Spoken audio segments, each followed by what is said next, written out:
Hey everybody, you know what time it is? It's my favorite day of the week, New Comic Wednesday. It's January 20th, 2021. I'm your host, Tony Varela. This is my co-host, Yogi Yokes, and you're watching Comic TV, baby. Sit back, relax. We're going to show you and talk about all of today's hottest comics and variant covers.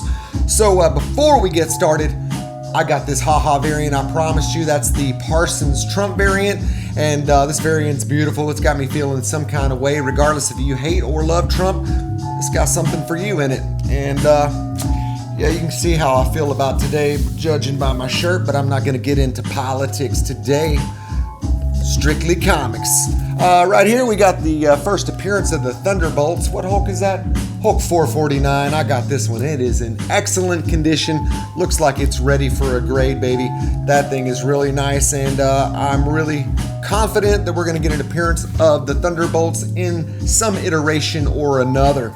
So without any further ado, I got some comics to show you from today's haul.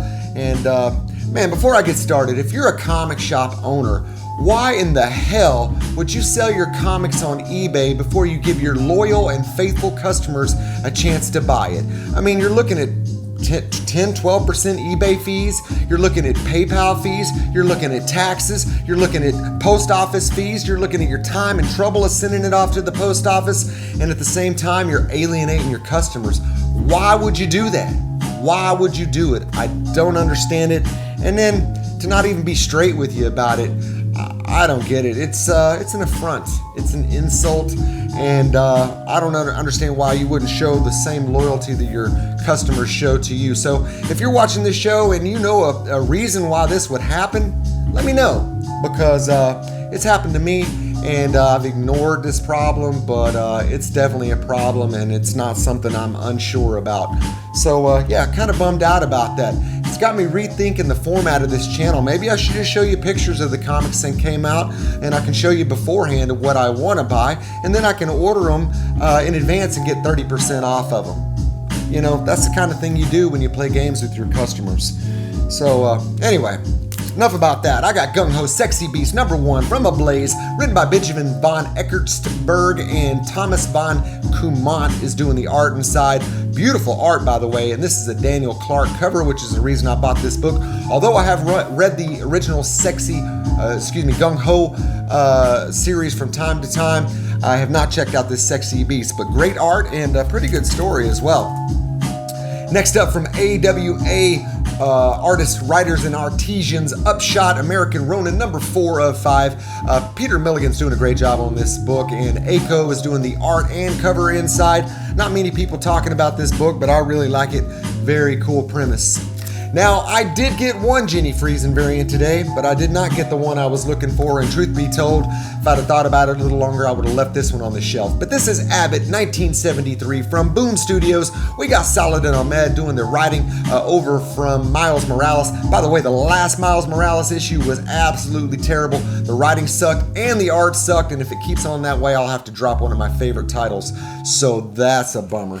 Next up, we got, that is Sammy Cavella's doing the art on that, and that is the Jenny Friesen 1 per store. There was a 1 in 25 variant for that, and I don't think many stores are going to be ordering 25 copies of this book. I had thought it was an original book, but this is actually a follow-up supernatural crime drama. So, boo.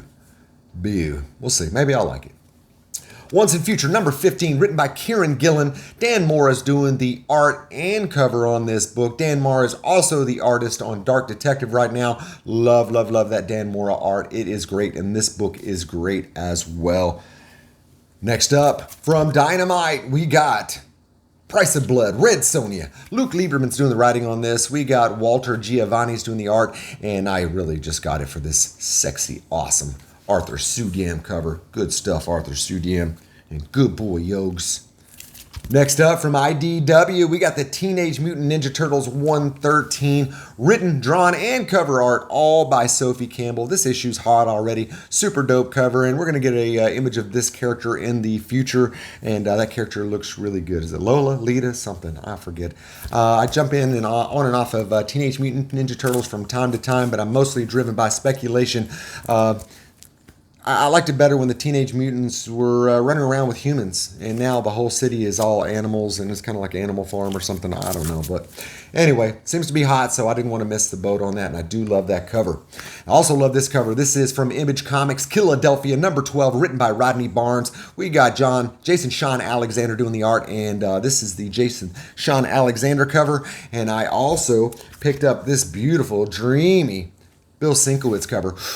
Ooh, sexy and dreamy. There was a Todd McFarlane cover, but I left it on the shelf. And I usually love Todd McFarlane's art, but man, that was probably some of the worst art I've seen from him.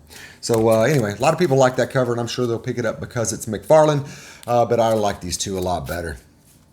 Next up, oh man, I love this title, Seven to Eternity, also from Image. Rick Remender, great writer. And we got Jerome Pena doing the art and covers on this, and this is the next to the last issue. This book took about a year hiatus, and it's finally back on track, but we've only got one more issue before they finish it up, and that makes me sad. Does that make you sad, Yokes? Does it make you sad, little buddy? Does me. Next up, we got Scumbag, number 4, also by Rick Remender, and I enjoy this title. It's a little too political, but it's done in a funny way, so I've tolerated it so far. But we got Roland Bashi doing the art, and this book is scandalous. Woo, man, lots of nudity and sex going on in this book. The first 3 were pretty hardcore, but this one has definitely pushed the boundaries. I got the Duncan Fegredo 1 in 10 variant, and that thing is super cool. I might have to go back and get that regular cover too. That thing looks dope. So from Marvel Comics, we got Black Cat number 2. Jed McKay's doing the writing on this. CF Villa's doing an job on the art. I do like this Pepe Larraz cover featuring Black Cat in the anti-venom costume.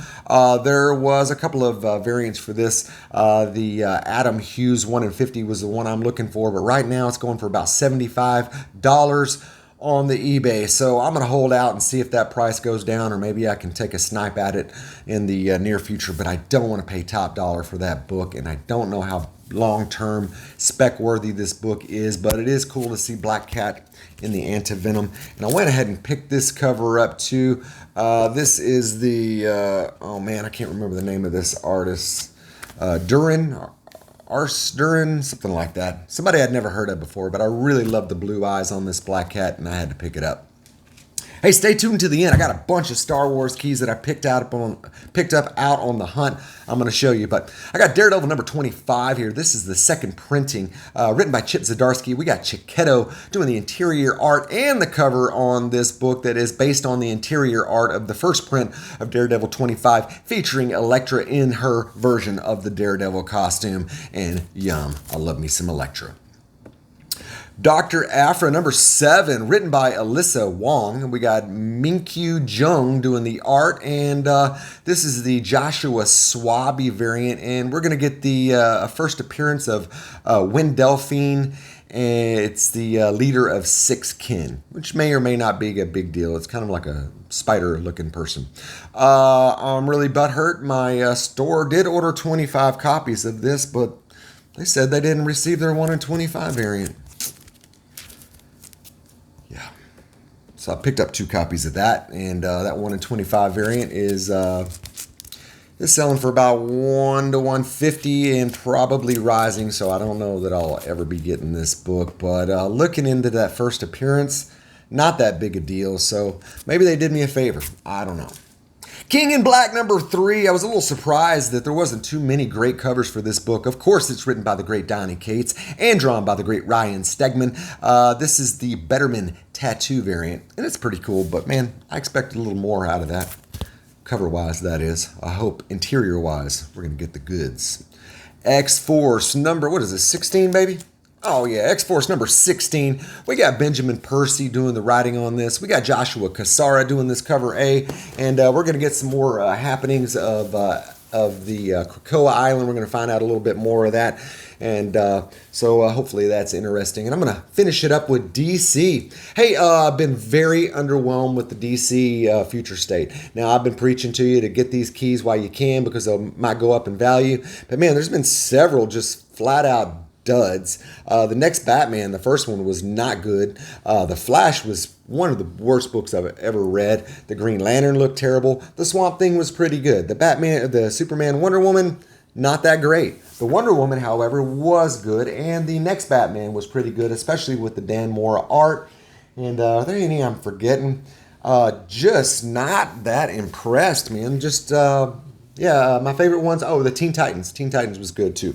But anyway, I went ahead and picked up the next Batman again today, the number 2. This one is, this is the Doug Braithwaite. And I got that one because it features the new Batman's face on the cover. And then I also picked up the Matina variant because Matina. And the main story is done by John Ridley. And man, I feel like I'm getting out of order here.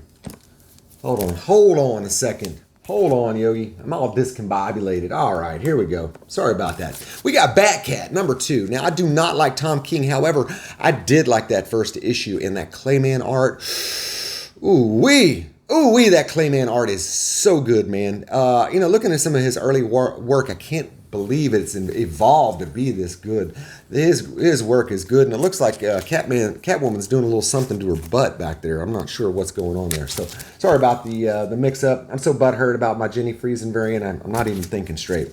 But next up, we got the Matina cover. So I was talking about the next Batman, and these books are $8-9 a piece, man. So if you're going to charge that much, man, you better be knocking it out of the park. You better be giving us some first appearances. You better be giving some dope-ass covers. And even for Matina, this cover is average at best. So, Future State. Yeah, I feel the same way about DC Future State as I feel about the future of our state right now. Yeah. Oh, I got political. Sorry. Anyway, Future State Catwoman. Ram 5 is doing the writing on that. Love that name. Ram 5. Otto Schmidt's doing the art inside, and this is all Catwoman. They're not forcing another story on us. And because of this art germ cover, I had to grab 2 of these bad boys. So hopefully this is not a big a disappointment as most of those Future State books have been.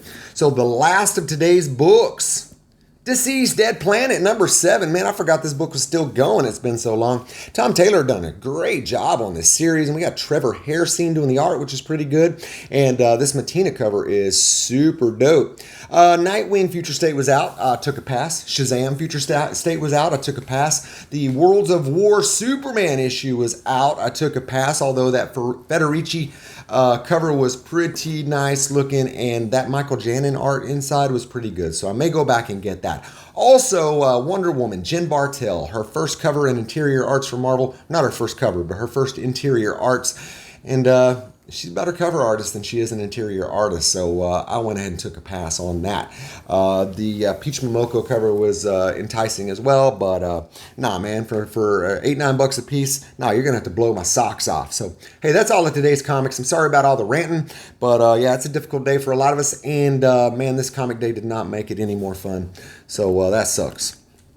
But next up, get ready for some Star Wars keys, baby. So first of all, I'm going to start off with this.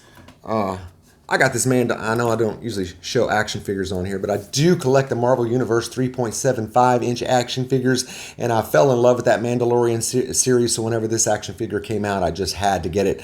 I was supposed to know or find out or be abridged whenever the Mandor child was supposed to come out, because this is not my expertise, but my expert failed me. So now I'm going to have to pay top dollar, $32 on the eBay right now, if you're lucky. So these comic 2-packs right now. So we busted a lot of cherries this year. And my meaning behind that is all the sudden second prints are going crazy. Preview magazines are going crazy. And now these 2-pack comics are starting to go crazy. And these are low print run comics. So I don't see why they shouldn't be. And the Thorn 2-pack is crazy. It's like $250 right now.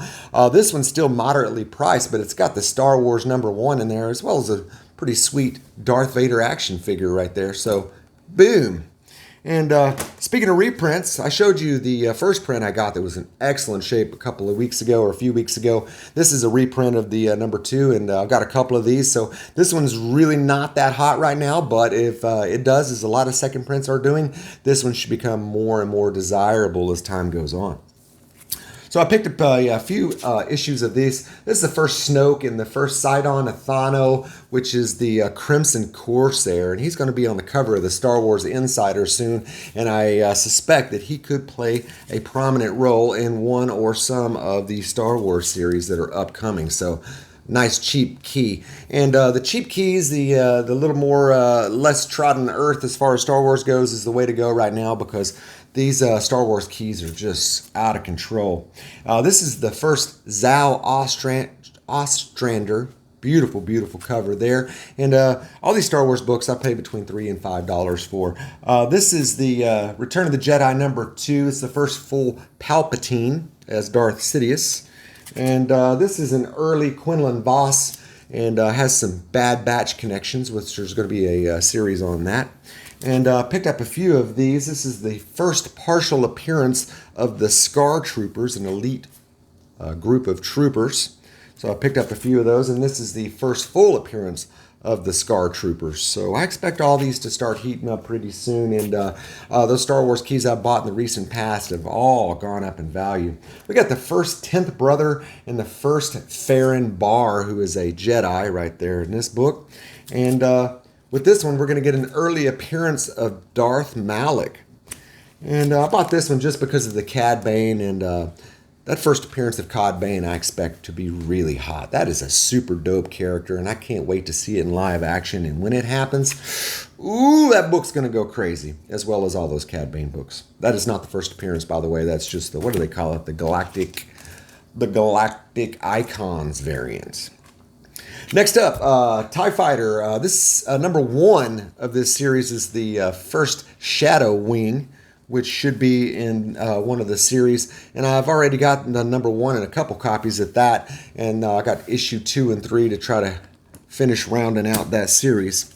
And this one is the second appearance of Dr. Aphra, and the first full appearance of Darth Silo, I think is the name of that character. Can't read my own writing, but hey, second appearance of Dr. Aphra. I'm surprised that that's not hotter than it is, given that Dr. Aphra first appearance is really going crazy. Now I got me a GameStop variant of the first appearance of Poe Dameron, and I went ahead and picked up 2 of those. And last but not least, Star Wars 16, the first appearance of the Hunter Bylert Valance. Paid $10 for that one. The rest of those were all $3 to $5 books. So, hey, I hope everyone's doing well. I hope everyone's 2020 is improving. And I hope you're telling your friends, telling your kids, and your wife to watch Comic TV every week to see all the hottest comics and variant covers. We'll see you next time.